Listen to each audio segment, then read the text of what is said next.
Dehydration generally तो सबको target करती है, लेकिन बच्चे बहुत जल्दी इफेक्ट होते हैं बिकॉज वो थोड़े से कंपैरेटिवली वीक होते हैं। जो इंडिविजुअल्स जो अब बूढ़ी एज में जा चुके हैं वो बहुत इफेक्ट होते हैं। खरबूजा ले सकते हैं, इसके अलावा बेरीज जो भी अवेलेबल हैं, स्ट्रॉबेरीज, रास्पबेरीज, वो ले लें। ज्यादा ऑयली फूड नहीं खाना, हमने ज्यादा स्पाइसी फूड नहीं खाना। पाकिस्तान समेत दुनिया भर में मौसमियाती तब्दीलियों के बायस गर्मी की शिद्दत में गैर मामूली इजाफा देखने में आ रहा है।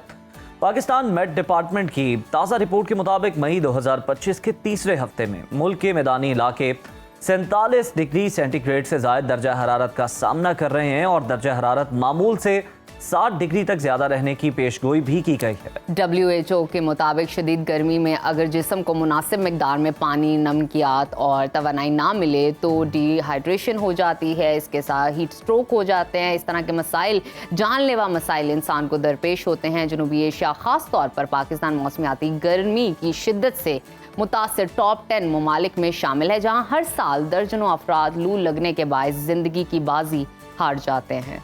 पाकिस्तान रेड क्रिसेंट सोसाइटी की एक मकामी स्टडी के मुताबिक गुज़श्ता साल सिर्फ पंजाब और सिंध में 15,000 से ज़ायद अफराद को शदीद गर्मी के बायस अस्पताल मुंतकिल किया गया, जिनमें अक्सरियत डिहाइड्रेशन, लो ब्लड प्रेशर और बेहोशी जैसे मसाइल का शिकार हुई।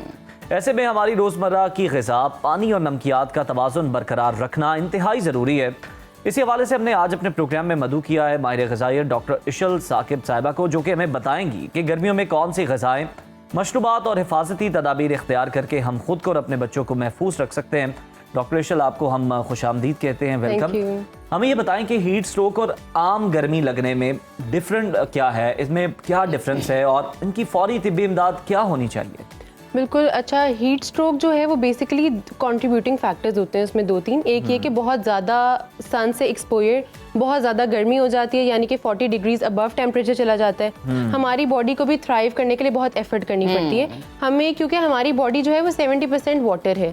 तो हमारी बॉडी को ठीक ठाक पानी और हाइड्रेशन की ज़रूरत है। जबकि क्या होता है कि जब बहुत ज़्यादा एक्सेसिव हीट होती है तो एक्सेसिव स्वेटिंग होती है और हमारी पानी की नीड्स फुलफिल नहीं हो पाती उतने जितना पानी हम ऑलरेडी ले रहे होते हैं। बिकॉज जनरली हम लोग कोई भी 8 ग्लास या 10 ग्लास वाटर रूल फॉलो नहीं करता। हर कोई अपनी जब प्यास लगती है तब पानी पीते हैं, वेराज शिद्दत वाली प्यास लगती है तो पानी पीते हैं। एग्जैक्टली, तो हम इग्नोर कर रहे होते हैं बॉडी को।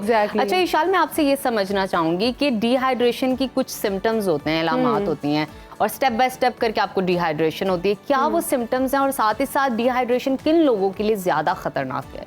अच्छा, डिहाइड्रेशन जनरली तो सबको टारगेट करती है, लेकिन जो वल्नरेबल ग्रुप्स है ना, जिस तरह के बच्चे और बूढ़े, क्योंकि उन लोगों में इम्यूनिटी, बच्चों में नॉट इम्यूनिटी ज्यादा होती है लेकिन उनका एक्सपोजर बहुत ज्यादा होता है बाहर। तो बच्चे बहुत जल्दी इफेक्ट होते हैं बिकॉज वो थोड़े से कंपैरेटिवली वीक होते हैं। प्लस वो जो इंडिविजुअल्स जो अब बूढ़ी एज में जा चुके हैं उनकी बॉडी को वाटर की बहुत जरूरत है, वो बहुत इफेक्ट होते हैं। तो इन लोगों को तो स्पेशली हमने प्रोटेक्ट करना है हीट से।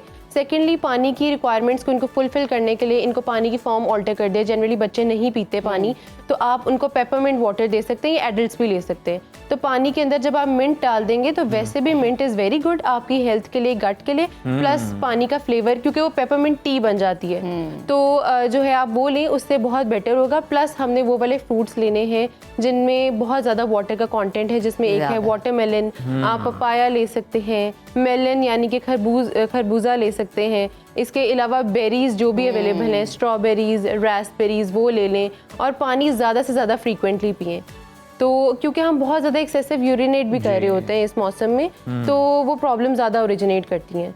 और सिम्टम्स जहाँ तक आप कह रही हैं उसमें ये है कि हमारी जो स्किन है, सबसे पहले उस पर ऑब्वियस होगा हमारी स्किन जो है, एक तो ये कि बहुत डिहाइड्रेटेड हो जाएगी। अच्छा, जो डिहाइड्रेशन है उसका डायरेक्ट लिंक है एजिंग के साथ। एजिंग इन अ सेंस के रिंकल्स जो सुपरफिशियल स्किन पे, क्योंकि जब आप पानी नहीं पीते, जैसे हम मॉइस्चराइजर नहीं लगाते तो हमारी स्किन रिंकल्ड हो जाती है। इसी तरह जब आप पानी का इंटेक नहीं करते तो आपकी स्किन पे रिंकल्स आने के चांसेस बहुत ज्यादा होते हैं, बिकॉज हमारी स्किन को भी वाटर की इक्वली इंपॉर्टेंट है हमारे लिए। तो जब भी जिन लोगों की भी स्किन बहुत प्लम्प्ड और हाइड्रेटेड होती है वो अपनी पानी की इंटेक बहुत ज़्यादा रखते हैं, तो दैट उनकी बिना प्यास के भी पानी पी रहे होते हैं। बिल्कुल कोशिश ये करते हैं बॉटल पास रखें। अच्छा इशल, हमें ये बताएं, कहते हैं कि आपकी बॉडी में थोड़ा बहुत खून कम हो जाए ना तो काम चल जाता है, लेकिन पानी अगर कम हो जाए ना तो काम खराब हो जाता है, आपको फिर हॉस्पिटल भी जाना पड़ जाता है। कितना पानी पी लेना चाहिए? ऑब्वियसली जिस तरह से हमने बात की कि 8 to 10 ग्लास का रूल कोई भी फॉलो नहीं करता, कितना पानी पी लेना काफ़ी है? और उसके साथ अगर नमकियात शामिल कर ली जाए, हम देखते हैं कुछ लोग जो हैं वो आजकल ORS का बहुत ज़्यादा इस्तेमाल कर रहे होते हैं, आम पानी नहीं पी रहे होते, तो वो कितना बेनिफिशियल? और साथ ही साथ एक टर्मिनोलॉजी यूज की जाती है इलेक्ट्रोलाइट्स की, कि ये वाला पानी पिए, इससे आपके इलेक्ट्रोलाइट्स बैलेंस हो जाएंगे। इसके बारे में बताइएगा। अच्छा, इलेक्ट्रोलाइट्स जो होते हैं ना बेसिकली हमारी बॉडी के लिए बहुत इंपॉर्टेंट है। एज आई टोल्ड यू कि हमारा ब्रेन जो है उसको भी, जैसे आपने बताया था इनिशियली कि जो डेथ्स होती हैं उसकी वजह यही होती है कि ब्रेन सेल डैमेज हो जाता है, उसमें डिहाइड्रेशन हो जाती है, ऑक्सीजन की सप्लाई नहीं होती। इसी तरह ही जो आपने बताया कि पानी जो है वो उस लिहाज से बहुत इंपॉर्टेंट है। एंड सेकेंड आपका क्वेश्चन था, लोग ORS मिला पानी पी रहे होते हैं, और जिस तरह से हम पहले भी बात कर रहे थे कि कोई भी 8 से 10 गिलास पानी जो है वो नहीं पी रहा होता, तो मतलब क्या इस तरह की चीजें आप उसमें पानी में शामिल करके पी ले ताकि वो आपको डिहाइड्रेशन से बचा ले? बिल्कुल। अच्छा, जो मिनिमम जो वाटर इनटेक होनी चाहिए वो आपकी एटलीस्ट 8 ग्लास तो होनी चाहिए। 8 ग्लास आपने ये नहीं करना कि आपने एक वक्त में लेने, वो भी आपको ओवरहाइड्रेशन कॉज कर सकती है, वो भी हमारी बॉडी से बिल्कुल एक ब्लोट कर सकता है। सेकंड ये होगा कि बहुत ज़्यादा एक्सेसिव यूरिनेशन होगी जिसमें हमारी बॉडी में सॉल्ट्स होते हैं जो कि इंपॉर्टेंट होते हैं। हम जनरली सॉल्ट बिल्कुल क्विट कर देते हैं कि नहीं हमने डी ब्लोट होना है, लेकिन वो गलत है अप्रोच। आपको हर चीज़ मिनिमम क्वांटिटी में चाहिए होती है, तो हमारी बॉडी में सॉल्ट्स होते हैं जो कि इलेक्ट्रोलाइट्स होते हैं बेसिकली। तो जब आप बहुत एक्सेसिवली एक वक्त में पानी पीते हैं तो वो आपकी बॉडी से फ्लश आउट कर देते हैं और हाइपोनेट्रीमिया की कंडीशन बन जाती है, वो भी फेटल हो सकती है, डेंजरस हो सकती है।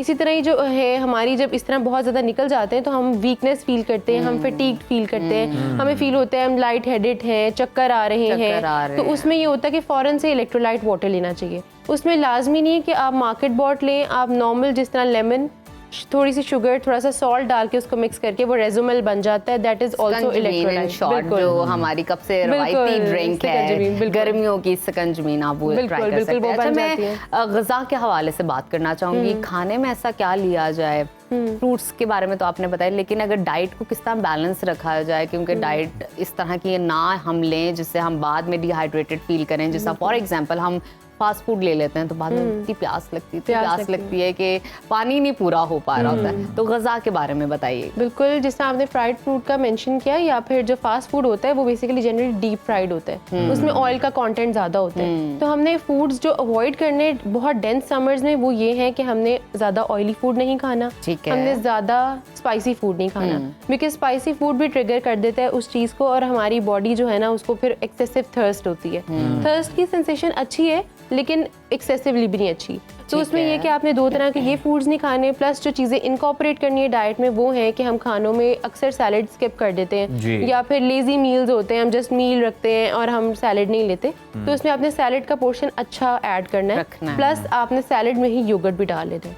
तो 3 चम्मच एटलीस्ट दही एवरी मील आप लें, बिकॉज दही जो है वो आपको हाइड्रेटेड रखता है, प्लस इसमें प्रोटीन होती है, इसमें इवन वे प्रोटीन भी होती है।